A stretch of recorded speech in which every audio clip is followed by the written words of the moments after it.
dear students. Hopefully you are doing well. Welcome to the platform of Nan Academy. I'm your host Mohammed Zulkarnain. तो friends आज के इस video के अंदर हम 9th class biology new curriculum next lecture को start करेंगे जो हमारे पास है साइंटिफिक मेथड। ठीक है फ्रेंड्स, इससे पिछले लेक्चर में हमने साइंटिफिक मेथड का एक पोर्शन जो है वो स्टडी कर लिया।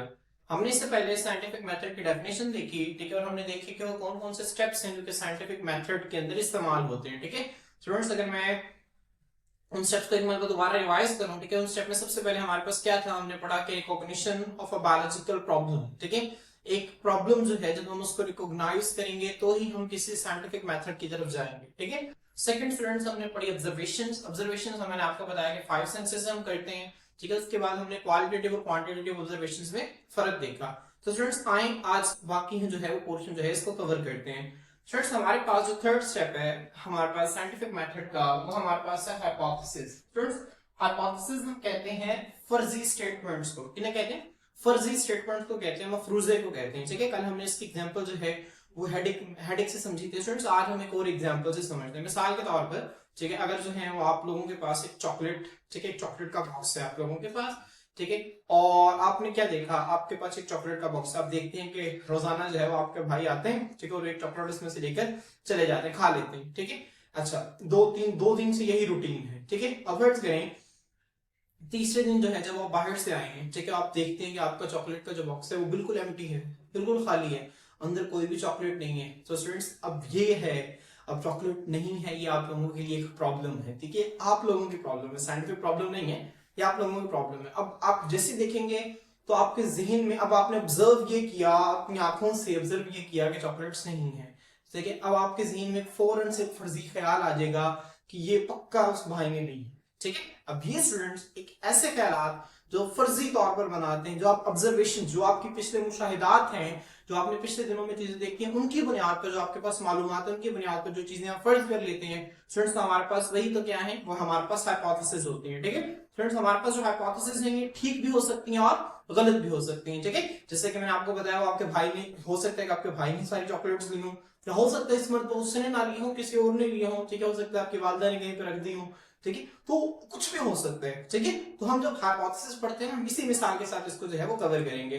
स्टूडेंट देखिए, on the basis of observations, ठीक है, ऑब्जर्वेशंस का मतलब मुशाहिदात, जो हम पिछले मुशाहिदात कर रहे होते हैं ना, ठीक है, कोई भी प्रॉब्लम आती है तो हम उस पर मुशाहिदात करते हैं। ठीक है, तो उन मुशाहिदात की बुनियाद पर हम कुछ फर्जी स्टेटमेंट्स बनाते हैं, ठीक है, फर्जी बयानात बनाते हैं, जिन्हें हम हाइपोथेसिस कहते हैं। साइंटिस्ट क्या करते हैं, डेवलप करते हैं, बनाते हैं, क्या बनाते हैं, एक स्टेटमेंट, एक बयान बनाते हैं, ठीक है, एक बात बनाते हैं, that the answer of scientific problem, जो कि जो हमारे पास प्रॉब्लम है उसके जो आंसर है उसको साबित कर सकता है।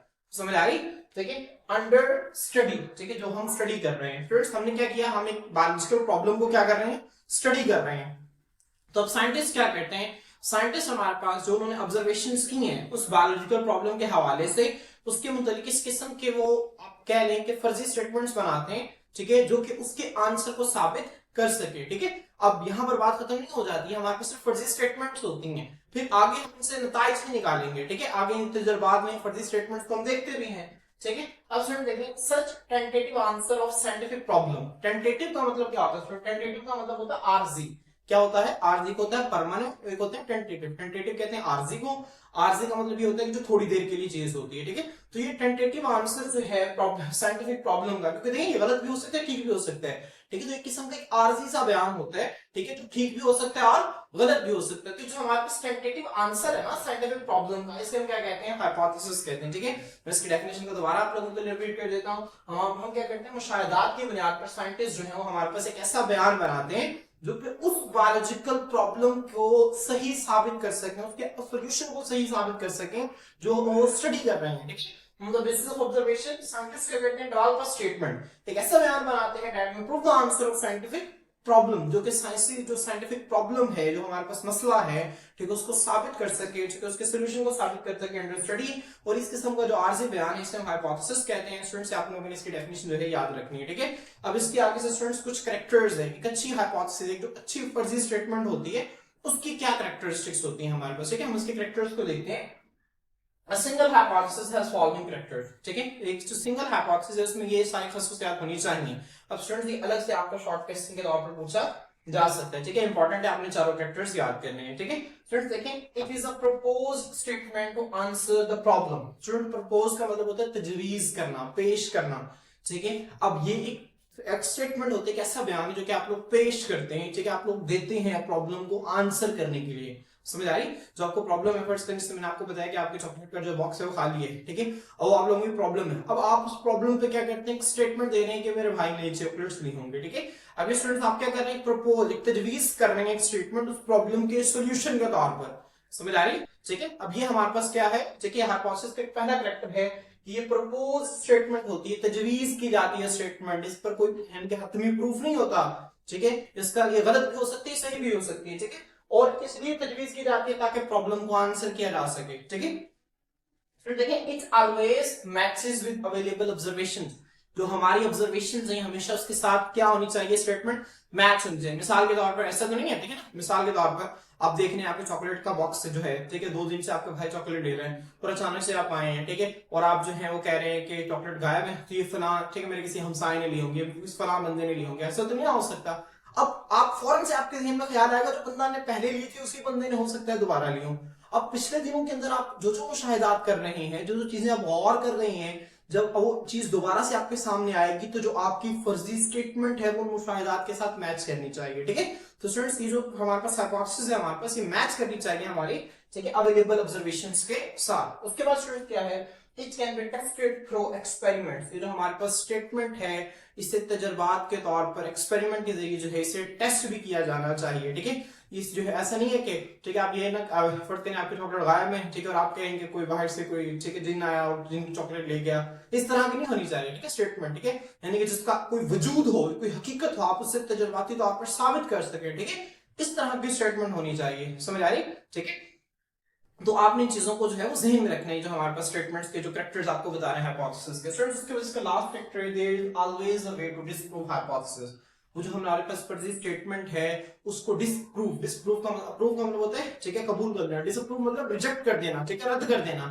उस फर्जी स्टेटमेंट जो है उसको रद्द करने के लिए हमारे पास हमेशा एक तरीका, एक रास्ता होना चाहिए। ऐसा नहीं है जो, क्योंकि वो फर्जी स्टेटमेंट है वो बिल्कुल ठीक नहीं हो सकती हमारे पास। ठीक है, तो ऐसा नहीं है कि वो फर्जी स्टेटमेंट जो है उस पर वो ठीक है, ठीक है, उसको आप फर्जी स्टेटमेंट बना रहे हैं उसको गलत करने का भी आपके पास कोई ना कोई तरीका जो है होना चाहिए। ठीक है स्टूडेंट्स, ये हमारे पास हाइपोथेसिस है, हाइपोथेसिस की आपने डेफिनेशन और इसकी कैरेक्टर्स आपने अच्छे तरीके से याद करने हैं। ठीक है, बहुत इंपॉर्टेंट है। हम जब इसको आगे मलेरिया के हवाले से, अभी तो मैं आप लोगों को बच्चों वाले एग्जांपल देके बता रहा हूँ क्योंकि आप लोग 9th क्लास के अंदर हैं, ठीक है, और अभी आप लोग 8th से आए और पहला चैप्टर है, ठीक है, तो मैं आपको ज्यादा साइंसी प्रॉब्लम्स के बारे में नहीं बता रहा, मैं आपको जनरल लाइफ एग्जांपल्स के बारे में जो है वो गाइड कर रहा हूँ। ठीक है, इंशाल्लाह जब हम इससे ये टॉपिक आज के लेक्चर के बाद में नेक्स्ट लेक्चर होगा इसमें मलेरिया को पढ़ेंगे तो उसमें प्रॉपर हम बायोलॉजिकल प्रॉब्लम को देखकर फिर इन सब चीजों को जो है वो स्टडी करेंगे। ठीक है स्टूडेंट्स, हमारे पास जो नेक्स्ट चीज है वो हमारे पास है डिडक्शन। डिडक्शन का क्या मतलब होता है, मैंने आपको पहला मतलब बताया था। डिडक्शंस का मतलब हमने पिछले लेक्चर में पढ़ा था, इसका मतलब होता है नताइज निकालना। ठीक है, अब डिडक्शंस क्या है स्टूडेंट्स, ये हमारे पास हम हाइपोथेसिस की बुनियाद पर ना, ठीक है, कुछ लॉजिकल कॉन्सिक्वेंसेस होते हैं, कॉन्सिक्वेंसेस कहते हैं नताइज को। ठीक है, मतलब कुछ ऐसे हम नताइज अखज करते हैं जिनके पीछे कोई लॉजिक होती है, कोई मंतक होती है, कोई वजह होती है। ठीक है, इस किस्म के जो नताइज जो हम मफरूजों से अपनी फर्जी स्टेटमेंट से निकालते हैं तो ये हमारे पास क्या है, डिडक्शन है। ठीक है, मिसाल के तौर पर स्टूडेंट अगर वही हम एग्जांपल ले लें कि, ठीक है, आप घर बाहर से आए घर में और आपने देखा कि चॉकलेट का बॉक्स खाली है और गुज़िश्ता 2 दिनों से एक चॉकलेट जो है वो आपको पता है कि आपका भाई ले रहा है, तो आपके जहन में फौरन से ख्याल आएगा कि, ठीक है, उसने चॉकलेट्स लिए हैं। ठीक है, तो अब देखिए इस पर फर्जी स्टेटमेंट क्या, आपने स्टेटमेंट बना ली कि मेरे भाई ने चॉकलेट चोरी की है, अब ये फर्जी स्टेटमेंट है, ये हाइपोथेसिस है। अब आप क्या बनाएंगे, डिडक्शन क्या बनाएंगे, अगर मेरे भाई ने चॉकलेट चोरी की हैं तो उसके पास तमाम चॉकलेट्स होंगी। ठीक है, या फिर अगर उसने चॉकलेट्स खा ली हैं तो उसके पास से चॉकलेट के रैपर्स मिलेंगे। ठीक है, अगर उसने चॉकलेट्स खा ली हैं तो उसने चॉकलेट के रैपर्स फला जगह पे फेंक दिए होंगे। ठीक है, अब ये स्टूडेंट्स अगर और तब के साथ इस किस्म के रिलेशंस बनते हैं। ठीक है, ये देखने के लिए आया कि हमारी जो है वो हाइपोथेसिस जो है वो ठीक है कि नहीं है, हम उनसे ना कुछ नताइज निकालते हैं, इसे हम डिडक्शंस कहते हैं। साइंटिस्ट क्या करते हैं, डेवलप करते हैं लॉजिकल रिजल्ट्स। लॉजिकल मतलब मंतकी नताइज निकालते हैं। समझ आ रही है स्टूडेंट्स? ठीक है, लॉजिकल मतलब होता है मंतक। मंतक कहते हैं उर्दू में जिसके पीछे को, ठीक है, यानी कि जो कोई जिसके पीछे को वजह हो, कोई रीजन हो, ठीक है, वो कोई फर्जी चीज ना हो, ठीक है, जिसके पीछे को हमारे पास कोई वजह, कोई लॉजिक, कोई मंतक हो, ठीक है, इसे हम लॉजिकल कहते हैं। लॉजिकल रिजल्ट्स होते हैं फ्रॉम देयर हाइपोथेसिस। जो उनकी फर्जी स्टेटमेंट्स हैं उनसे क्या करते हैं, कुछ लॉजिकल रिजल्ट्स निकालते हैं साइंटिस्ट। इस किस्म के जो लॉजिकल रिजल्ट हैं हम डिडक्शंस कहते हैं। स्टूडेंट्स आपने ये डिडक्शंस की डेफिनेशन अच्छी तरह से करनी है, ठीक है। हाइपोथेसिस में आपने इसकी डेफिनेशन में 4 फैक्टर्स करने, डिडक्शन में आपने डेफिनेशन करनी और ये स्टेटमेंट याद, इसकी दूसरी लाइन याद रखेंगे। आमतौर पर क्या करते हैं, deductions follow the pattern of if then statement. Deductions के अंदर स्टूडेंट आपने याद रखना है एक पैटर्न पाया जाता है, वो कौन सा पैटर्न है, इफ और देन का, ठीक है। इफ अगर देन तब, ठीक है। अगर ऐसा होगा तो ऐसा होगा, ठीक है।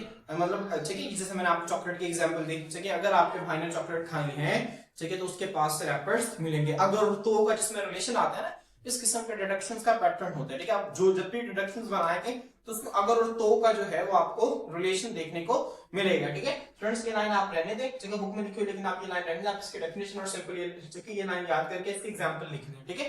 मैं आपको इस लाइन को पढ़ के बता देता हूं। साइंटिस्ट जो है वो अज्यूम करते हैं, फर्ज करते हैं, ठीक है, that if hypothesis is true, कि अगर वो फर्जी स्टेटमेंट ठीक हुई, then what will be the results, तो नतीजे क्या होंगे, ठीक है। ये इफ और देन के उसने थोड़ा सा एक्सप्लेन कर दिया आपके आसानी के लिए, ठीक है। मतलब जिस तरह से देखे ना, मैं आपको बता रहा हूं आपके भाई ने चॉकलेट चोरी की है, ठीक है। अभी फर्जी स्टेटमेंट है आप लोगों की, तो अगर आपके भाई ने चॉकलेट चोरी की है, अभी फर्जी स्टेटमेंट अगर सही साबित हुई तो क्या होगा, ठीक है। तो उसके पास से रैपर्स मिलेंगे, समझ आ रही है ना, ठीक है। तो उसके पास अगर उसने चॉकलेट खाई तो उसके पास रैपर्स मिलेंगे, अगर उसने चॉकलेट चोरी की है तो उसने वहां रखी होंगी, ठीक है। तो अगर हाइपोथेसिस ठीक साबित होती है तो देन के बाद हम वो बात करेंगे जो नतीजा निकलेगा, समझ आ रही है। इस तरह इफ और देन का लॉजिक जो है वो यहाँ पर अप्लाई होता है। अगर देन तो या तब इस मानों में इस्तेमाल होता है, ठीक है। तो आपने इसकी डेफिनेशन करनी है। अब ये हमारे पास क्या है, ठीक है, तो देखिए ना जो आपने, ठीक है, अब ये लॉजिक है। अगर जो भाई ने चॉकलेट चोरी की है तो उसने वहां पर, ठीक है, उसके पास चॉकलेट के रैपर्स मिलेंगे, और ये लॉजिक है, कोई फेक बात नहीं, कोई फर्जी बात नहीं। अगर ऐसा हुआ होगा तो ऐसा भी लाजमी होगा, ठीक है। अब ये स्टूडेंट लॉजिकल रिजल्ट्स है, और ये लॉजिकल रिजल्ट्स हमने कहां से निकाले, अपनी हाइपोथेसिस से निकाले हैं। तो ये हमारे पास क्या है, ये हमारे पास डिडक्शन है, ठीक है। इसमें हम इफ और देन के स्टेटमेंट पैटर्न को यूज करते हैं, ठीक है। अब तो इसमें इफ का मतलब क्या होता है, इसके बाद हम देखते हैं कि हाइपोथेसिस ट्रू होगी तो रिजल्ट्स क्या होंगे, देन के बाद हम वो रिजल्ट्स लिखते हैं, ठीक है। स्टूडेंट्स आपके बुक में हाइपोथेसिस और एक डिडक्शन जो है एग्जांपल के तौर पर जो है वो कोट की गई है, आपने इसको याद रखना है, ठीक है। अब वैसे आपको दिखने में मुश्किल लग रही होगी, लेकिन बहुत आसान है, हम इसको समझते हैं। एग्जांपल देखिए स्टूडेंट्स, हमारे पास एक फर्जी स्टेटमेंट है कि लीव डिस्क्लोरेशन, ठीक है। तो स्टूडेंट देखें, जो, ठीक है, कलर कहते हैं रंग को, ठीक है। क्लोरेशन रंगना, डिस्कलोरेशन रंग का खत्म होना, ठीक है। आपको पता है पौधे का कलर जो है ना वो ग्रीन होता है, ठीक है। अब लीफ डिस्कलोरेशन से क्या मुराद है, पत्ते का कलर जो है वो ग्रीन नहीं है बल्कि येलो हो चुका है, इसे हम कहते हैं लीफ डिस्कलोरेशन। क्या कहते हैं, लीफ डिस्कलोरेशन, ठीक। मतलब पत्ते का कलर जो है वो तब्दील हो गया है, ठीक है, उसका कलर जो है वो गायब हो गया है, जो ग्रीन कलर है उसका, ठीक है। एंड स्टंट का मतलब होता है स्टूडेंट्स रुक जाना, ठीक है। स्टंटेड ग्रोथ का क्या मतलब है, रुकी हुई ग्रोथ। मतलब एक पौधा जो है, आप देखते हैं कुछ पौधे होते हैं, ठीक है, बहुत जल्दी ग्रो कर जाते हैं, लेकिन कुछ पौधे होते हैं तो थोड़ा सा ग्रो करते हैं, उसके बाद वो नहीं उगते, ठीक है। तो इन्हें हम कहते हैं, इसको हम कहते हैं स्टंटेड ग्रोथ। स्टंट का मतलब होता है, स्टंटेड ग्रोथ का मतलब होता है, ठीक है, जो पौधा ग्रो कर रहा है वो रुक गया, वो ग्रो नहीं कर रहा है, इसे स्टंटेड ग्रोथ कहते हैं, ठीक है।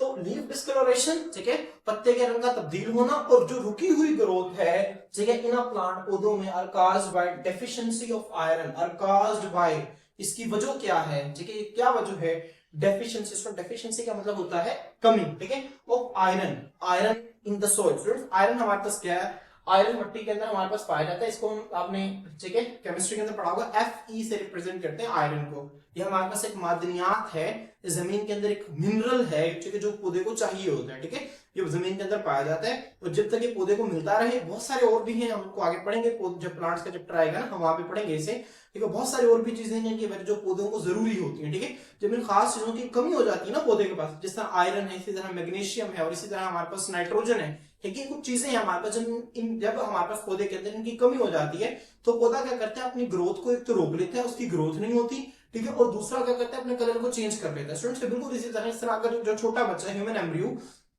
जो इंसानी बच्चा छोटा है, जब उसको अगर मुनासिब खुराक ना मिले, उसको अच्छी खुराक ना मिले, तो वो क्या करता है, उसकी ग्रोथ अच्छी नहीं हो पाती। जितनी अच्छी खुराक मिलती है उतना ही ज्यादा वो अच्छा ग्रो करता है, ठीक है। तो उसकी ग्रोथ अच्छी नहीं हो पाती, वो ज्यादा जो है वो तंदुरुस्त भी नहीं होता। बिल्कुल इसी तरह से है, जब पौधे में हमारे पास जो है वो जरूरी मिनरल जो है उसको नहीं मिलते, तो वो क्या होती है, उनके पत्तों का रंग जो है वो तब्दील हो जाता है, और वो क्या होते हैं हमारे पास, उनकी ग्रोथ भी रुक जाती है, ठीक है। अब स्टूडेंट्स एक फर्जी स्टेटमेंट है, ठीक है, ठीक है, साइंटिस्ट तजर्बा कर रहे हैं, ठीक है, तजुर्बा कर रहे हैं, फर्स्ट स्टेटमेंट बना रहे हैं कि यहाँ पर जो है, ठीक है, वो आयरन नहीं, और आयरन की कमी की वजह से हो सकता है कि पौधों में तो पत्तों का कलर तब्दील हो गया हो या ग्रोथ रुक गई हो, ठीक है। अब देखिए डिडक्शंस क्या है इसकी। If iron deficiency is causing the symptoms, friends symptoms का मतलब होता है अलामात, किसे कहते हैं, अलामात को कहते हैं। वो कहते हैं अगर जो है वो आयरन की कमी जो है हमारे पास वो अलामात कॉज कर रही है, जो अलामात है आयरन की कमी की वजह से हो रही है, फिर क्या है, then adding iron to the soil, फिर मिट्टी के अंदर आयरन को ऐड करने से, ठीक है, will improve the colors of leaves, जो पत्तों के रंग हैं वो बेहतर हो जाएंगे। एंड प्रोमोट का मतलब होता है स्टूडेंट बढ़ाना, जैसे आप कहते हैं अब आपको प्रमोशन मिल गई है, प्रमोशन का मतलब है आप एक ग्रेड ऊपर चले गए हैं। प्रमोट का मतलब क्या होता है, बढ़ना, ठीक है। तो वो क्या करेगा, प्रमोट करेगा, बढ़ाएगा, किसको बढ़ाएगा, प्लांट ग्रोथ, पौधे की ग्रोथ को, समझ आ रही है। अब फ्रेंड्स देखिए साइंटिस्ट ने फर्स्ट स्टेटमेंट बनाई कि हमारे पास जो लीफ डिस्कलोरेशन एंड स्टंटेड ग्रोथ है प्लांट्स में, ठीक है, और caused by the deficiency of iron in the soil, मिट्टी के अंदर आयरन की कमी की वजह से होती है। फिर उसने उन्होंने डिडक्शन क्या बनाई कि अगर जो है वो आयरन की कमी जो है वो इन अलामात की वजह है, तो मिट्टी के अंदर अगर हम उस मादनियात को ऐड कर देंगे तो पौधे का कलर बेहतर हो जाना चाहिए, पौधे के रंग, जो पत्तों का रंग है वो बेहतर हो जाना चाहिए, और पौधा जो है उसकी ग्रोथ भी ज्यादा होनी चाहिए। समझ आ रही है स्टूडेंट, ठीक है। तो स्टूडेंट्स हमारे पास जो है ये हमारे पास डिडक्शंस हैं, ठीक है, और यहाँ पे हमारे पास जो है वो हाइपोथेसिस और डिडक्शन, ठीक है। फ्रेंड्स हमारे पास हमने दोनों को अच्छे तरीके से डिस्कस किया। स्टूडेंट्स इंशाल्लाह इससे नेक्स्ट लेक्चर के अंदर जो है हम इसका बाकी साइंटिफिक मेथड का थर्ड पोर्शन है इसको हम स्टडी करेंगे, और इंशाल्लाह उसके बाद जो है हम मलेरिया को स्टार्ट करेंगे। तो आज के लिए इतना ही स्टूडेंट्स, इंशाल्लाह नेक्स्ट वीडियो के अंदर नेक्स्ट टॉपिक के साथ आपकी खिदमत में हाजिर होते हैं। अल्लाह हाफिज।